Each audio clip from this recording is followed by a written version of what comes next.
Bagaimana gambar-gambar udara ini menurut kalian? Lumayan cantik lah ya. Gambar-gambar ini adalah gambar yang direkam dengan menggunakan pesawat tanpa awak yang mengangkut kamera dan dikendalikan dengan menggunakan remote control dari permukaan atau biasa disebut dengan drone. Di balik gambar-gambar yang pernah kami ambil tersebut, baik untuk produksi film, beberapa video, dan lain sebagainya, mungkin 3 peristiwa ini mengingatkan kami akan pentingnya kewaspadaan dan kehati-hatian dalam mengendalikan drone. Pertama, lokasi kejadian berada di sekitar daerah Tinada, Kabupaten Pakpak Barat. Gak nyangka bakal kejadian. Di awal semua berjalan seperti biasa hingga akhirnya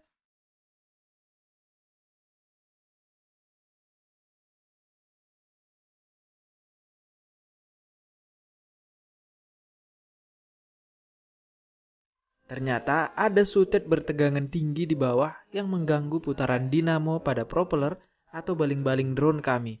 Seminggu kemudian, pemancing menemukan drone ini di aliran sungai Laikombi. Drone tak berfungsi lagi dan harus dimuseumkan. Kesian.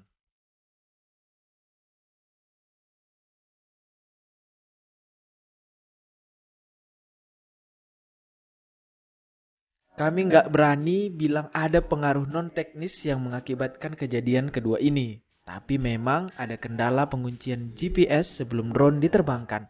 Demi kebutuhan gambar, drone dipaksa naik dan akhirnya drone terbang tak terkendali.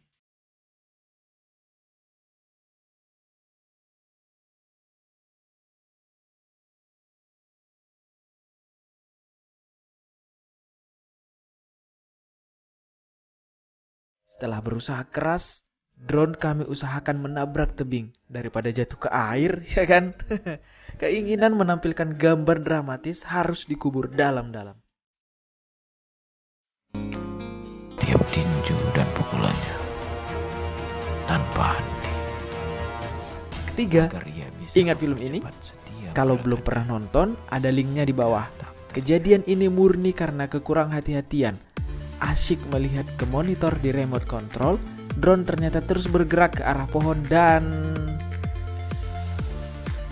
Gimana? Berat bro nyari gambar bagus itu, dan mirisnya kebanyakan dari kita masih sulit bahkan enggan untuk mengapresiasi sebuah karya. Oh iya, jangan lupa subscribe ya, share juga, di like kalau kira-kira bermanfaat, dislike kalau mungkin memang gak bermanfaat untuk kalian. Apapun itu, terima kasih.